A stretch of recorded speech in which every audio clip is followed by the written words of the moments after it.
ప్రభునందు నాకు అత్యంత ప్రియమైనటువంటి వాళ్ళారా, మన ప్రభువును రక్షకుడైనటువంటి యేసుక్రీస్తు వారి యొక్క శుభనామములు మీ అందరికీ నా హృదయపూర్వకమైన శుభములు వందనములు తెలియజేస్తున్నాను.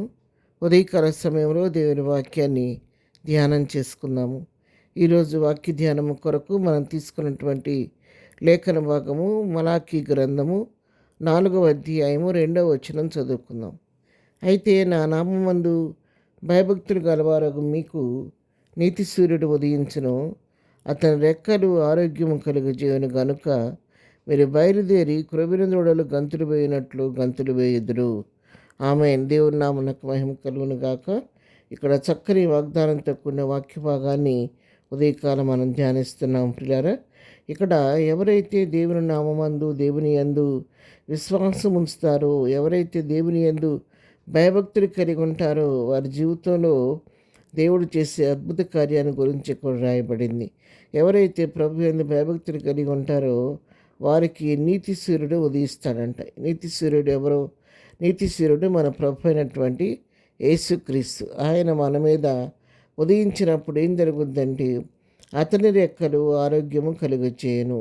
ప్రభువారు ఆ నీతి సూర్యుడిగా నాపై ఉదయించినప్పుడు ఆయన రెక్కల ద్వారా మనకు ఆరోగ్యం కలుగుద్దని దేవుని వాక్యం ఇక్కడ సెలవిస్తూ ఉంది. ప్రభు ఎవరి మీద అయితే ఆయన ఉదయిస్తాడో వారి జీవితాల్లో గొప్ప విడుదల, గొప్ప మేలు, గొప్ప ఆశీర్వాదం, గొప్ప ఆరోగ్యం, గొప్ప నెమ్మది ప్రభు ఇస్తానని చెప్పి ఉదయకాలం మనకు వాగ్దానం చేస్తున్నాను.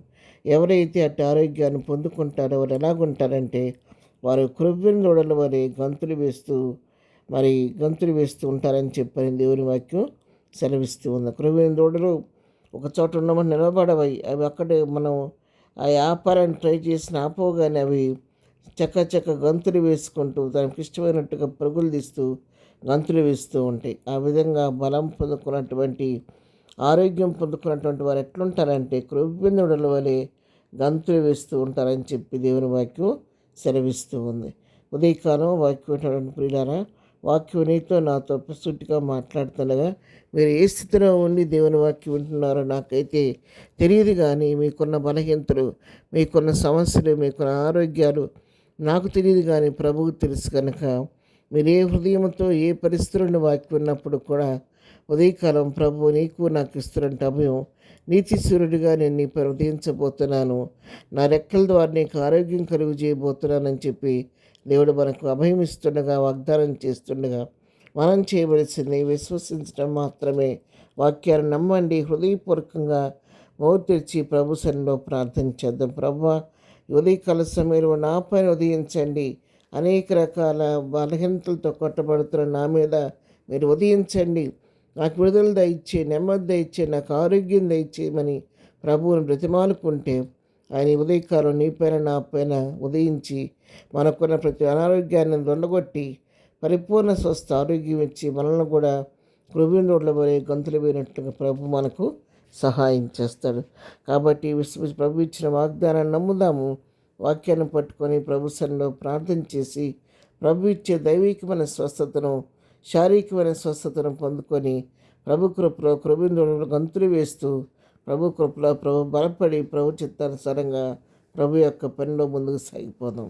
ప్రార్థన. ప్రేమగల తండ్రి, పరిశుద్ధుడా, ఉదయకాలం మాకు ఇచ్చిన శ్రేష్టమైన వాక్య భాగాన్ని బట్టి మీకు వందనాలు. ఉదయకాలం వాక్యం వింటున్న ప్రతిబిడను పేరుని దీవించి ఆశీర్వదించండి. ఎవరి హృదయంతో, ఏ సమస్యతో, ఏ అనారోగ్యంతో, ఏ వ్యాధితో, ఏ బాధతో నీ సన్నిధిలో ఉండి వాక్యం వింటున్నారో వారిని మీరు తాకండి ప్రభువా. ఇప్పుడే నీ పునరుద్ధాన శక్తి ప్రభా ప్రతి వారిలో విడుదల ఉన్నట్లుగా మీరు సహాయం చేయండి.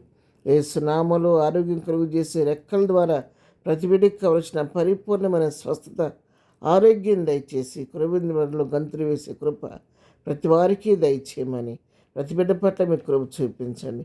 ఏదైనా మేము చేయి పని పాటలో మీరు తోడుగుండండి. రాకపోకరు క్షేమం కలుగు చేయండి. ఏదైనా బర్త్డే, మ్యారేజ్ చేసుకున్న బిడ్డలను దీవించండి, ఆశీర్వదించండి. బలహీనములు స్వస్థపరచండి. దుఃఖున్న వారిని ఓదార్చండి. సమస్య ఉన్న వారిని విడిపించండి. చదువుకునే బిడ్డకు కావలసిన జ్ఞానం దయచేసి ప్రతి వారి పట్లను కృపిస్తరింప చేయమని యేసు నామములో ప్రార్థించి అడిగి పొందుకొని ఉన్నాము తండ్రి. ఆమేన్. ప్రభు కృప సదాకాలం మనందరికీ తోడై ఉండి నడిపించునుగాక. ఆమేన్.